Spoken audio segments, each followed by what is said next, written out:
1 जुलाई 2024 का दिन भारत में स्वर्णिम अक्षरों में लिखा जाएगा, क्योंकि 1 जुलाई से भारत में पुराने कानूनों के स्थान पर कई सारे नए कानून लाए गए हैं या पुराने कानूनों में आमूलचूल परिवर्तन लाया गया है। जैसा कि आप जानते हैं, दंड की जो परिभाषा है वो हमारे शास्त्रों में अलग अलग मिलती है। प्राचीन काल से ही दंड के कई प्रकार मिलते हैं, आपको जानना चाहिए। कई बार आपने देखा होगा, प्राचीन काल में दंड का एक आधार होता था, जितना बड़ा अपराध होगा वैसा ही आदमी दंड दिया जाएगा। अगर आंख के बदले आंख, हाथ के बदले हाथ, यानी टिट फॉर टैट, यानी जैसे को तैसा वाला प्रावधान था। लेकिन उसके बाद कई बार दंड कम हुआ, लेकिन अपराध कम होने के बाद भी दंड बहुत अधिक दिया गया। यानी दंड का आधार अपराध से एवं में बहुत ज्यादा था। किसी ने अगर हाथ काट दिया तो उसे मृत्यु दंड दिया जा रहा है, आंख निकाल ली या आंख फोड़ दी तो मृत्यु दंड दिया जा रहा है उसको। यानी अपराध कम है और दंड बहुत ज्यादा था। उसके बाद सुधारात्मक हमारे यहाँ दंडात्मक प्रावधान आया, उसमें बदलाव हुए। लेकिन ब्रिटिश शासनकाल में जिस प्रकार से लोगों का शोषण हुआ, जिस प्रकार दंड के नियम बनाए गए, वो लंबे समय तक भारत में चलते रहे। लेकिन अब भारत सरकार ने उनमें एक बड़ा परिवर्तन किया है और 1 जुलाई 2024 का दिन भारत में सुनहरे अक्षरों में दर्ज हो गया है, क्योंकि हमारे यहाँ पुराने कानूनों के स्थान पर एक बड़ा बदलाव लाया गया है। वो कौन कौन से कानून हैं जिनमें बड़ा बदलाव हुआ है और उन कानूनों का क्या प्रभाव होगा, इन सारे पहलुओं पर मैं इस वीडियो में चर्चा करने वाला हूं आपसे। आप सभी का बहुत बहुत स्वागत, अभिनंदन आपके चहेते यूट्यूब चैनल करियर प्लस में बीआर सर के साथ। आप सबको प्रणाम, नमस्कार, जय हिंद। आप सभी लोग दोनों हाथ जोड़कर अपनी मां के चरणों में प्रणाम करेंगे। और मैं बात करने जा रहा हूं आपसे ये 3 नए क्रिमिनल लॉ पर। ये वे कानून हैं जो हमारे यहाँ 1 जुलाई से प्रभावी हो चुके हैं। आपको जानना चाहिए, भारतीय न्याय संहिता BNS, भारतीय नागरिक सुरक्षा संहिता BNSS, भारतीय साक्ष्य अधिनियम BSA, ये 3 संक्षिप्त में इस प्रकार से बोले जाएंगे। ये वही कानून है जो लॉर्ड कैनिंग के जमाने में जो कहीं ना कहीं बदलाव के दौर से गुजर रहे हैं। लॉर्ड कैनिंग जो भारत का वायसराय हुआ करता था, उसके जमाने में 1860 में जो इंडियन पिनल कोड, भारतीय दंड संहिता बनी, भारत में प्रभावी की गई। अब उसमें बदलाव किया गया है। अब उसका नया नाम भारत में भारतीय न्याय संहिता होगा, क्योंकि दंड नहीं, न्याय होना चाहिए, क्योंकि हर व्यक्ति को न्याय का मिलना बहुत जरूरी है। जो अपराध का आधार है, कई बार अपराध करता है व्यक्ति, लेकिन दंड किस तरह का दिया जाए, क्या सुधारात्मक हो या कल्याणकारी हो, वो इस तरीके दिया जाए कि समाज में एक ऐसा मैसेज जाए, अगर व्यक्ति से गैर इरादतन कोई अपराध बनता है तो उसे सुधरने का मौका भी दिया जाना चाहिए। इन सभी पहलुओं पर मैं आपसे चर्चा करने वाला हूं। अभी तक अगर आपने चैनल को सब्सक्राइब नहीं किया है, जल्दी सब्सक्राइब करिए, क्योंकि मैं आपको बहुत एक आसान विश्लेषण बताने वाला हूं। और आप सामने ध्यान देंगे, भारतीय न्याय संहिता जिसे BNS 2023 के नाम से जाना जाता है, ये बहुत हमारे लिए महत्वपूर्ण है। और आपको जानना चाहिए यहां पर एक बहुत महत्वपूर्ण बात, कि ये जो भारतीय न्याय संहिता है वर्ष 2023 में, इसमें कानूनों के तहत नई धाराएं हैं, उनकी संख्या कम की गई है। यानी कि जो धाराएं हुआ करती थी IPC में, वो 511 हुआ करती थी। यानी जो पुराना कानून है उनकी संख्या 511 थी। अब जो भारतीय न्याय संहिता है उसमें जो नई धाराएं हैं उनकी संख्या 358, यानी कि 358 हो गई है। यानी भारतीय न्याय संहिता जिसे IPC के स्थान में लाया गया है, इंडियन पीनल कोड के स्थान में लाया गया है, उसमें धाराओं की संख्या 511 के स्थान पर 358 हो गई है, 358 हो गई है। और आपको जानना चाहिए, अब इसके तहत BNS के तहत 20 नए अपराध जोड़े गए हैं। ये बड़ी गौर करने वाली बात है, क्योंकि BNS का आधार न्याय है और जो पुराने कानून का आधार था वो दंड था। क्योंकि अंग्रेजों ने अपने हितों की पूर्ति के लिए नए नए शोषणकारी कानून बनाए। उन्होंने वैसे कानून बनाए जिससे अंग्रेज हितों की पूर्ति हो रही थी। 1860 के वे कानून जिनमें बहुत बड़े पैमाने पर बहुत पहले ही बदलाव आ जाना चाहिए था। देश को आजाद हुए लगभग 75 वर्ष हो चुके हैं, लेकिन भारत ने इनमें बदलाव नहीं किया। लेकिन अब परिवर्तन हुआ, कोई बात नहीं है, देर आए दुरुस्त आए, क्योंकि अब नए 20 अपराध में जोड़ करके इनमें सुधार किया गया है। कई अपराधों में न्यूनतम सजा का प्रावधान किया गया है। यानी पहले कई ऐसे अपराध थे, अपराध कम था और दंड बहुत ज्यादा था। यहां सरकार ने क्या किया है, कई सारे अपराध हैं उनमें न्यूनतम आपका सजा का प्रावधान किया है। और साथ ही छोटे छोटे अपराधों के लिए सामुदायिक सेवा, ये बहुत महत्वपूर्ण है, क्योंकि कल्याणकारी राज्य की स्थापना करनी है। कई बार व्यक्ति से छोटे मोटे अपराध बन जाते हैं, तो उन अपराधियों के लिए कठोर दंड न देकर के उनको सामुदायिक सेवा, कम्युनिटी सर्विस का प्रावधान, समाज में जाइए, आप सेवा करिए, कोई सी सेवा हो सकती है, उसको दंड देकर के मुक्त किया जा सकता है। क्योंकि कई बार छोटे मोटे अपराधों में जब व्यक्ति अपराधी बनता है और जेल में जाता है, तो जघन्य अपराधियों को साथ रह करके वो भी बिगड़ैल हो जाता है। और यहां मुझे अच्छे से याद आता है, एक कालिया फिल्म आपने देखी होगी, अमिताभ बच्चन द्वारा वो पिक्चर, आपका उसमें स्टार हैं, अमिताभ बच्चन ने रोल प्ले किया है, और कैसे अमिताभ बच्चन का नाम उसमें कल्लू है, और कैसे वो व्यक्ति गैर इरादतन मामले में फंस जाता है उस पिक्चर के अंदर, और जब उसको जेल भेज दिया जाता है तो जघन्य अपराधियों के साथ रह करके कल्लू से कालिया बन जाता है। यहां स्पष्ट हो जाता है कि दंड का आधार इस प्रकार से होना चाहिए ताकि व्यक्ति, जो कालिया फिल्म में दिखाया गया है, कालिया मूवी में दिखाया गया है, कि कल्लू से कालिया ना बन जाए, कोई व्यक्ति जघन्य अपराधी ना बन जाए, उस व्यक्ति को सुधरने का मौका दिया जाना चाहिए। इस बीएनएस में छोटे मोटे अपराधों के लिए व्यक्ति को सामुदायिक सेवा का अवसर दिया गया है। यहीं पर कई अपराधों के लिए जुर्माने के आधार पर उनको छोड़ने का प्रावधान किया गया है, यानी उनको जेल ना भेज करके आप वहां जुर्माना दीजिए, आप वहां पर जुर्माना देकर भी वहां से बच सकते हैं। इसके अलावा सजा की अवधि में कुछ इजाफा किया गया है, कुछ लोगों के लिए जो अपराधी हैं वहां सजा बढ़ा करके उनको बचाने का प्रयास किया गया है। अर्थात कई व्यक्तियों को आजीवन कारावास या फांसी की सजा, या कुछ ऐसे अपराध, जब कोई व्यक्ति हीनियस क्राइम, जघन्य अपराध नहीं करता है, तो उस व्यक्ति को कुछ थोड़ा बहुत दंड दे करके उसको यह संदेश दिया जाता है कि आपको इस तरह के अपराध से बचना है। तो जो भारतीय न्याय संहिता है, इसे भारतीय दंड संहिता के स्थान पर लाया गया है। मैं फिर पुनः बता रहा हूं, आईपीसी अब हमारे अस्तित्व में नहीं है, अब इसके स्थान पर बीएनएस आ चुका है, भारतीय न्याय संहिता आ चुकी है, जिसमें 511 धारा होती थी आईपीसी में, अब उनकी संख्या घटकर 358 हो गई है। और बड़ा महत्वपूर्ण विषय आपके लिए यहां है, जो पुरानी हमारे यहां एक और कानून की संहिता थी हमारे यहां, सीआरपीसी, आपको जानना चाहिए, अधिकांश विद्यार्थी हमारे जानते होंगे सीआरपीसी का मतलब क्रिमिनल प्रोसीजर कोड, आपराधिक दंड प्रक्रिया संहिता, आपराधिक दंड प्रक्रिया संहिता, क्रिमिनल प्रोसीजर कोड। आपको यह जानना चाहिए सीआरपीसी में 484 इतनी धाराएं हुआ करती थी, यानी कि सीआरपीसी के अंदर 484 धाराएं होती थी। लेकिन भारतीय नागरिक सुरक्षा अधिनियम, यानी इस सीआरपीसी के स्थान पर अब हमारे यहां एक नई संहिता लाई गई है, जिसे भारतीय नागरिक सुरक्षा संहिता, भारतीय नागरिक सुरक्षा संहिता के नाम से जाना जाता है। और इसके अंतर्गत धाराओं की संख्या कितनी हो गई है? धाराओं की संख्या, यह संख्या 531 हो गई है। इसको आप नोट डाउन कर लेंगे, ये हमारे लिए बहुत महत्वपूर्ण है। अब हमारे यहां पर जो क्रिमिनल प्रोसीजर कोड है उसकी मौत हो चुकी है, अब उसे हमारे यहां भारतीय नागरिक संहिता, भारतीय नागरिक सुरक्षा संहिता के नाम से जाना जाएगा। अब सीआरपीसी नहीं कहेंगे। अब तक इनकी संख्या 484 हुआ करती थी, अब इसमें भारतीय बीएनएस में संख्या हो गई है 531।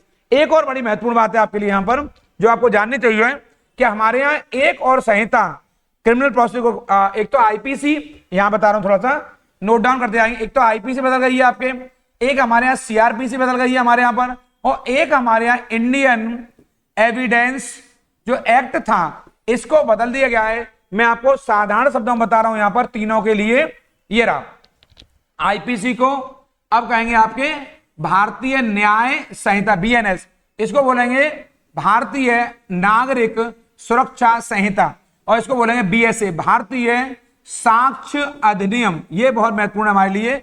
अब आपको यहां पर तुलना करनी पड़ेगी जो हमारे एग्जाम में कई बार पूछा जाता है, क्योंकि मैंने अभी ऊपर बताया है अब हमारे यहां पर धाराओं में परिवर्तन लाया गया है। और जैसा मैंने कहा कि जो सीआरपीसी थी अब ये बदल गई है, और बीएनएस की संख्या कितनी हो गई है, इनमें वृद्धि करी गई है, और इनकी संख्या अब आपके 531 हो गई है। लेकिन जो बीएसए है, भारतीय साक्ष्य अधिनियम, इसमें धाराओं की संख्या, ये धाराओं की संख्या 170 कर दी गई है, यानी कि इनकी संख्या 170 कर दी गई है। पहले इनकी संख्या 167 हुआ करती थी, यानी कि ये धाराएं इतनी होती थी। वर्तमान में भारतीय साक्ष्य अधिनियम में इनकी संख्या 170 हो चुकी है। इनको आप याद कर लेंगे। और जैसा मैंने आपको ऊपर बताया, अभी अभी आपको जो ऊपर दिखाई दे रहा है आपको कि ये जो आईपीसी थी उनकी संख्या कितनी थी, 511। अब इनकी संख्या 358 हो गई है, 358 हो गई है। इन तीनों को आप लोग नोट डाउन कर लेंगे, क्योंकि आपके एग्जाम में आने वाली ये धाराएं हैं, बहुत महत्वपूर्ण है। 1 जुलाई का दिन स्वर्णिम अक्षरों में लिखा गया है भारत में, क्योंकि हमने गुलामी के दौर के उन कानूनों से निजात पाई है जो कानून हम पर थोपे गए थे, हम पर जबरन लागू किए गए थे, और भारत को इन कानूनों से कुचला गया था, दबाया गया था। अब उन कानूनों में कहीं ना कहीं सुधारात्मक कल्याणकारी व्यवस्था के अंतर्गत समाज में इनको लाने का प्रयास किया गया है। अब मैं आपको बताऊंगा कि आखिर वो कौन कौन सी धाराएं हैं जिनमें परिवर्तन आया है, पहले वो क्या थी, अब वो क्या हो गई हैं। इन्हें आप नोट डाउन कर लेंगे, क्योंकि कुछ धाराएं ऐसी हैं जो हमारे एग्जाम के लिए बहुत बहुत वेरी मोस्ट हैं। मैं पुनः कहूंगा, अभी तक चैनल को सब्सक्राइब नहीं किया है, जल्दी सब्सक्राइब कर लीजिए, क्योंकि ये क्वेश्चन वे हैं जो एग्जाम में आने वाले हैं। और इस वीडियो को अपने मित्रों तक, जानने वालों तक शेयर करना बिल्कुल नहीं भूलेंगे, और लाइक बिल्कुल बनता है यहाँ पर, क्योंकि आपको वीडियो अच्छा लगेगा तो इसको लाइक जरूर करेंगे। और यहाँ देख रहे होंगे आप लोग कि जो हत्या है, यानी जो मर्डर है, मर्डर के लिए हमारे यहाँ क्या प्रावधान किया गया है, ये आपको सामने दिखाई दे रहा है। हत्या के लिए पहले आईपीसी में 302 धारा थी, आपको पता होगी, जो इंडियन पीनल कोड है, भारतीय दंड संहिता है, ले अब इसमें धारा 103 कर दी गई। यानी कि जो भारतीय न्याय संहिता है, ये सच्चे अर्थों में न्याय का प्रावधान करती है। यानी धारा बदली गई है, कुछ चीजें बदली गई हैं। पहले 302 के अंतर्गत था, अब इसे भारतीय न्याय संहिता में 103 धारा के नाम से जाना जाएगा। साथ ही हत्या का प्रयास, ये वाला बड़ा महत्वपूर्ण है, क्योंकि हमारे यहाँ 370 से हर कोई बचना चाहता था, और ये वही 307 है, 307 है। 307 बोले तो हत्या का प्रयास करना बड़ी घातक मानी जाती थी। कई बार तो लोग इसे 302 से अधिक घातक मानते थे, क्योंकि इसमें जिस पर जानलेवा हमला होता था वही व्यक्ति साक्षी बन जाता था, वही व्यक्ति गवाह बन जाता था। अब 307 के स्थान पर इसे धारा 109 के नाम से जाना जाएगा। यानी आईपीसी में जिसे 307 कहते हैं, उसे भारतीय न्याय संहिता में 109 के नाम से जाना जाएगा। बड़ा महत्वपूर्ण है। ऐसे गैर इरादतन हत्या, गैर इरादतन हत्या होती है तो पहले आईपीसी में से 304 धारा तक में उल्लेख किया गया, अब इसका उल्लेख धारा 105 में हुआ है। इस पर नोट डाउन कर लेंगे। यानी भारतीय न्याय संहिता में गैर इरादतन जो हत्या होती थी वो 304 में थी, पर भारतीय न्याय संहिता में इसको 105 में जाना जाएगा। इसके अलावा दहेज हत्या, ये बड़ी महत्वपूर्ण है, क्योंकि हमारे यहाँ डॉरी के नाम पर हमारे अक्सर हत्या होती रही हैं। आज भी समाज में दहेज एक कुप्रथा है, दहेज समाप्त होनी चाहिए। आईपीसी में से 304 का बी, धारा 304 का बी में जाना जाता था, अब इसको धारा 80 के तौर पर जाना जाएगा। कहां पर? भारतीय न्याय संहिता में। पुनः बताऊंगा, जो चोरी होती है, थीफ होता है, जो चोरी करते हैं, उसके लिए धारा 379 यानी 379 में आईपीसी में इसका उल्लेख हुआ है। लेकिन अब इस चोरी का उल्लेख हमारे कहां हुआ है? 303 में उल्लेख हुआ है। यानी चोरी के संदर्भ में जो प्रावधान हमारे यहां हुआ है, अब इसको धारा 303 के नाम से, यानी कि भारतीय न्याय संहिता में इसको 303 के नाम से जाना जाएगा। इसे अब याद कर लेंगे। 80 को दहेज वाला मामला है, अब जो 109 है वो हत्या का प्रयास है, जो धारा 302 है वो 103 है। इन सबको याद कर लेंगे, क्योंकि 1 जुलाई 2024 से भारतीय न्याय संहिता लागू हो चुकी है, इंप्लीमेंट हो चुकी है। इसको आपको याद करना जरूरी है। इस क्रम में कुछ धाराएं मैंने आपके लिए और निकाली एग्जाम के लिए, जैसे कोई दुष्कर्म करता है, ये बहुत इंपॉर्टेंट है, क्योंकि ये मामले हाल के दिनों में बढ़े हैं। मैंने कई बार कहा है, मोबाइल कल्चर के चलते बच्चों के चरित्र में गिरावट आई है, बच्चे चरित्रहीन हुए हैं। यद्यपि कुछ बच्चों ने नैतिक उत्थान किया है, लेकिन बड़े पैमाने पर समाज में बच्चों का नैतिक पतन भी हुआ है। उन्हें परिवार का सहयोग वह नहीं मिल रहा है जो मिलना चाहिए। इसके चलते दुष्कर्म की घटना हमारे यहाँ घट रही है। आप देख रहे होंगे, पहले इसका उल्लेख हमारे यहाँ पर 376 में, यानी कि जो रेप की घटना है, जो बलात्कार की घटना है, इसका उल्लेख धारा 376 में, यानी इंडियन पीनल कोड में जो बलात्कार है, जो रेप है, जो दुष्कर्म है, इसको आप रेप भी कहते हैं। क्या कहते हैं इसको आप रेप भी कहते हैं। इसका उल्लेख 376 में था, परंतु अब इसे धारा 64 के नाम से, 64 के नाम से बीएनएस में जाना जाएगा। साथ ही जो छेड़छाड़ है ये वाला मामला धारा 354 में था आईपीसी में, अब इसे धारा 74 यानी बीएनएस में इसको 74 कहेंगे। जो धोखाधड़ी है आप जानते बड़ी पॉपुलर है 420 420 जो व्यक्ति, ये तो बड़ी पॉपुलर रही है, हर व्यक्ति आम बोलचाल में भी कई बार ये कहते हुए सुना जा सकता था कि भाई 420 का मामला है, 420 का मामला है। अब इस धारा की मौत हो चुकी है, अब इसे हमारे यहां धारा 318 यानी कि जो भारतीय न्याय संहिता है उसमें से धारा 318 के नाम से जाना जाएगा। साथ ही जो लापरवाही से मौत होती है, यहां पर पहले इसको 304A बोलते थे आईपीसी में, अब भारतीय न्याय संहिता में धारा 106 के नाम से जाना जाएगा। साथ ही आपराधिक षड्यंत्र के लिए जो सजा है वो एक धारा 120 के बी में थी, अब इसे 61 के 2 में रखा गया है, यानी बीएनएस में भारतीय न्याय संहिता में से धारा 61 के 2 में उल्लेखित किया गया है। ऐसी कुछ धाराएं, ऐसी धाराएं मैंने कुछ और निकाली हैं जो हमारे एग्जाम के लिए बहुत महत्वपूर्ण और इंपॉर्टेंट है। देश के खिलाफ युद्ध, ये वाला बहुत बहुत इंपॉर्टेंट है। ये 121 और 121A यानी कि देश के खिलाफ युद्ध करते हैं, गद्दारी करते हैं, इसके लिए 121 और 121 का ए में आईपीसी में उल्लेख था, परंतु अब बीएनएस में 147 और 148 यानी कि 147 और 148 में इसका उल्लेख किया गया है, इसे भी याद कर लेंगे। साथ ही ये मानहानि है, ये बहुत चर्चा में आपके, क्योंकि अभी अभी मानहानि के मामले में कई लोगों को दोष सिद्ध न्यायालय ने किया है, और जो ज्वलंत मुद्दा है वो आपका मेधा पाटेकर का है। अभी बिल्कुल लेटेस्ट आपका निर्णय आया कल ही आपके कि मेधा पाटेकर को अभी अभी सजा सुनाई गई है आपके, और उन्हें जेल भी भेजा गया है मानहानि के मामले में। पहले ये मानहानि का मामला यानी कि 1 जुलाई से पहले मानहानि का मामला जो था वो 499 और 500 में आता था, यानी कि 499 में इसकी परिभाषा है और 500 में मानहानि के लिए दंड का प्रावधान है। पुनः बताऊंगा, 499 में मानहानि की परिभाषा दी गई है कि मानहानि क्या होती है, और 500 धारा 500 में दंड का प्रावधान था। लेकिन अब बीएनएस में भारतीय न्याय संहिता में जो मानहानि की परिभाषा है उसका उल्लेख 356 के 1 में किया गया है, लेकिन जो सजा का प्रावधान है वो 356 के 2 में, यानी कि मानहानि के मामले में अगर दंड का प्रावधान आएगा तो 356 के 2 में किया गया है, और जो मानहानि की परिभाषा है भारतीय न्याय संहिता में वो 356 के 1 में दी गई है, जबकि पहले आईपीसी में 499 और दंड 500 में था।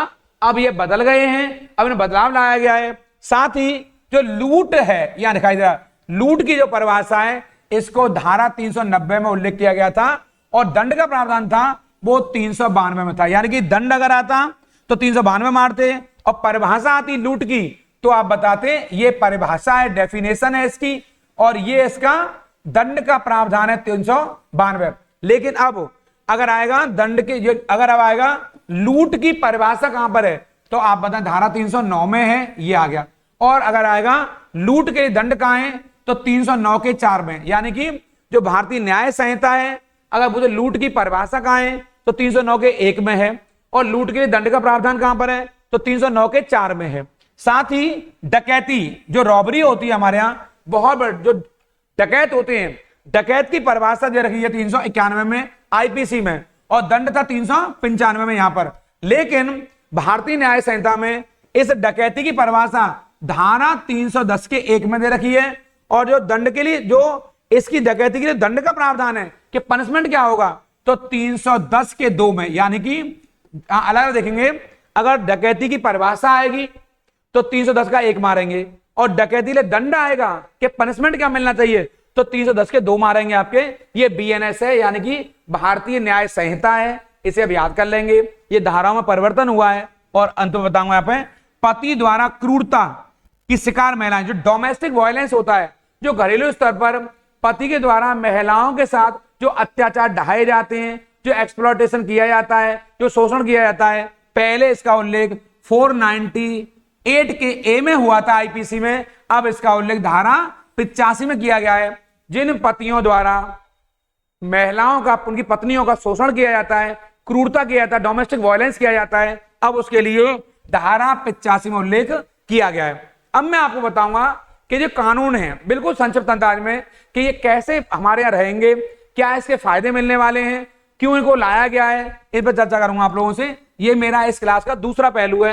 पहला पॉइंट बनाया मैंने, सुनवाई समाप्त होने के 45 दिनों के अंदर आपराधिक मामलों का फैसला सुनाया जाना चाहिए। ये एक बड़ा महत्वपूर्ण पहलू है, क्योंकि जो कानून लाए गए हैं, जो नए कानून लाए गए हैं, मैंने पहले बताया आईपीसी के स्थान पर, सीआरपीसी के स्थान पर और इंडियन एविडेंस के स्थान पर, ये तीनों कानून आए। अब 45 दिनों के अंदर आपराधिक मामले का फैसला आना चाहिए आपके, और गवाहों की सुरक्षा और सहयोग सुनिश्चित करने के लिए सभी राज्य सरकार गवाह सुरक्षा योजना, ये बड़ा महत्वपूर्ण हमारे लिए एग्जाम के लिहाज से।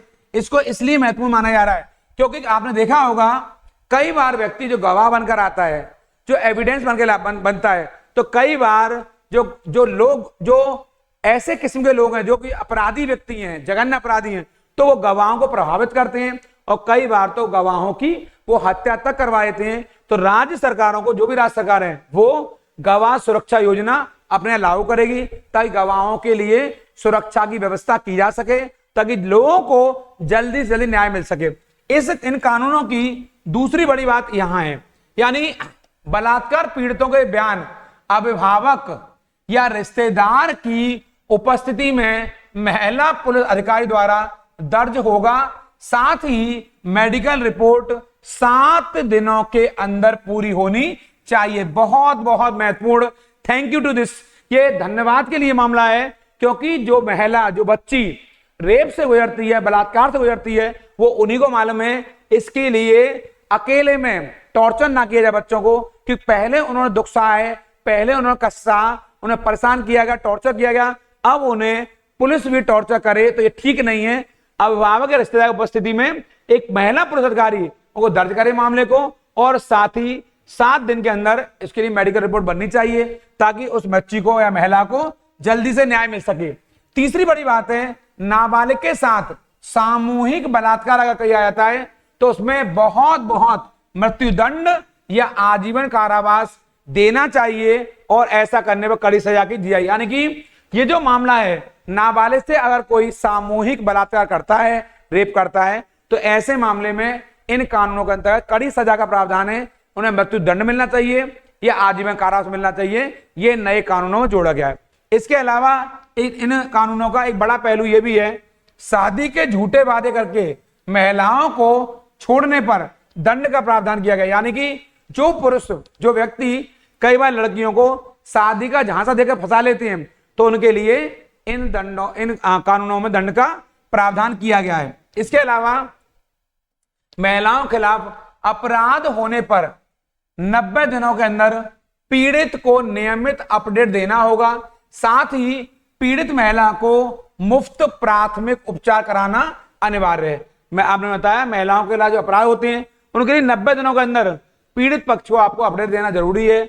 इसके अलावा पीड़ित महिला को मुफ्त प्राथमिक उपचार, यानी कि जो महिलाएं हैं उनके लिए फ्री में इलाज की सुविधा करनी होगी। इसमें इन कानूनों में और एक महत्वपूर्ण पहलू है, अब घटनाओं की रिपोर्ट इलेक्ट्रॉनिक संचार के माध्यम से भी की जा सकती है। इसके लिए पुलिस स्टेशन जाने की जरूरत नहीं है। यानी कि अब आप अपनी एफआईआर को इलेक्ट्रॉनिक गैजेट के माध्यम से भेज सकते हैं। अब आपको थाने या चौकी के चक्कर लगाने नहीं पड़ेंगे। ये इन कानूनों की विशेषता है। जैसा मैंने कहा, ये कानून कल्याणकारी हैं और लोगों की जरूरत के हिसाब से बनाए गए हैं। ये डिजिटल का युग है, युग बदल रहा है, समय बदल रहा है, और ये एक बहुत महत्वपूर्ण या मील का पत्थर साबित होने वाला है। यहां देखिए, पीड़ित और आरोपी दोनों 14 दिनों के अंदर एफआईआर, चार्जशीट, पुलिस रिपोर्ट, बयान, कबूलनामे और अन्य दस्तावेज की प्रतियां प्राप्त कर सकते हैं। यानी कि जो पीड़ित पक्ष है और जो आरोपी, दोनों को 14 दिनों के अंदर एफआईआर कॉपी, चार्जशीट की कॉपी और पुलिस रिपोर्ट, बयान, कबूलनामा, ये सारे डॉक्यूमेंट्स उन्हें प्राप्त होंगे। ये इसके लिए हमने 14 दिनों का मामला बना समय दिया है।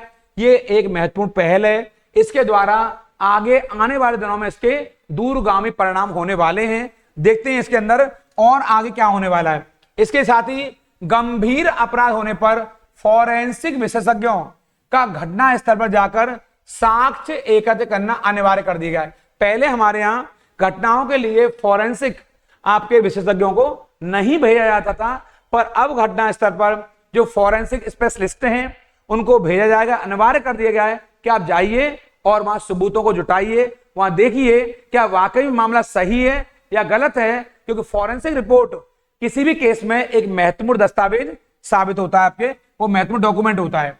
इसके अलावा लिंग की परिभाषा में, जेंडर की परिभाषा में अब सिर्फ महिला और पुरुष रहेंगे, बल्कि यानी महिला पुरुष तो है ही, साथ ही ट्रांसजेंडर को भी इसमें शामिल किया गया है, ताकि समानता, जो संविधान में हमारे राइट टू इक्वालिटी की बात की गई है, समानता के अधिकार की बात की गई है, यानी महिला पुरुष के साथ साथ इसमें ट्रांसजेंडरों को भी शामिल किया गया है। ये एक बहुत महत्वपूर्ण पहल हो सकती है, क्योंकि अभी तक हमारे पुराने कानूनों में ट्रांसजेंडरों के लिए कोई स्थान नहीं था। ट्रांसजेंडर बोले तो किन्नर, मेरी भाषा आप समझ रहे होंगे, जिन्हें कई बार हिजड़ा कहा जाता है, किन्नर कहा जाता है, ट्रांसजेंडर कहा जाता है। अब नए कानूनों में इन्हें भी जेंडर के अंतर्गत शामिल कर दिया गया है। ये बहुत बड़ी पहल है, नई पहल है, अच्छी पहल है, स्वागत योग्य पहल है, क्योंकि आप भी समाज का एक हिस्सा हैं। ट्रांसजेंडर होते हैं, वो भी समाज में भागीदार होते हैं, वो भी समाज में सम्मान प्राप्त करने के भागीदार होते हैं और हकदार होते हैं, उन्हें भी सम्मान मिलना चाहिए।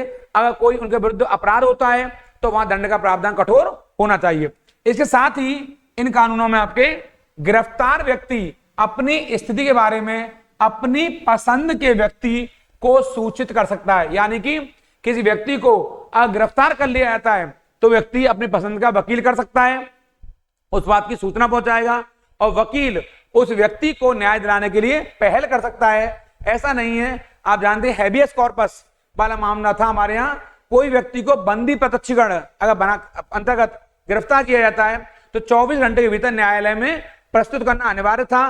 लेकिन कई बार हमारे यहाँ कई व्यक्ति अपने पसंद का व्यक्ति को सूचित नहीं कर पाता था, उसे प्रताड़ित किया जाता था, और घर तक उनको अपनी बात कहने का हक नहीं होता था। लेकिन इन नए कानूनों में अब व्यक्ति अपने पसंद के वकील को, व्यक्ति को घटनाओं की सूचना दे सकेगा। ये नए कानून एक मील का पत्थर सिद्ध होंगे, ऐसी पूरी उम्मीद है। यद्यपि कुछ खामियां भी हैं, लेकिन उन खामियों को दूर कर दिया जाए, क्योंकि उन खामियों पर चर्चा होना शायद लाजमी है। अभी हम ये नहीं कह सकते कि इनमें क्या कमियां हैं और क्या कमियां होंगी, क्योंकि ये भविष्य गर्त में छिपा हुआ है। सरकार ने बड़ी समझदारी से इन्हें लागू किया है। अब क्या इनमें खामियां हैं, कमियां हैं, या क्या इसके परिणाम होंगे, ये तो आने वाला वक्त बताएगा। क्योंकि अभी सरकार ने एक कल्याणकारी राज्य की स्थापना के लिए इनमें बहुत सारे आमूलचूल परिवर्तन किए हैं, और सरकार का यह मानना है कि कानून बेहतर तरीके से अगर स्थापित किए जाते हैं तो समाज में शोषणकारी व्यवस्था के स्थान पर एक वेलफेयर सोसाइटी की स्थापना जरूर होगी। ये वीडियो आपको अच्छा लगा हो तो लाइक करना बिल्कुल नहीं भूलेंगे, और मैंने पहले ही कहा है कि चैनल को सब्सक्राइब नहीं किया है तो जल्दी सब्सक्राइब कर लीजिए, क्योंकि आने वाले दिनों में मैं बहुत बेहतरीन आपके लिए नए इस प्रकार की वीडियो लाने वाला हूं, जो आपके लिए एग्जाम के लिए, आपकी समझ को बढ़ाने के लिए बहुत महत्वपूर्ण सिद्ध होने वाले हैं। उन लोगों का जरूर ख्याल रखिए जो आपका ख्याल रखते हैं। प्रणाम, नमस्कार।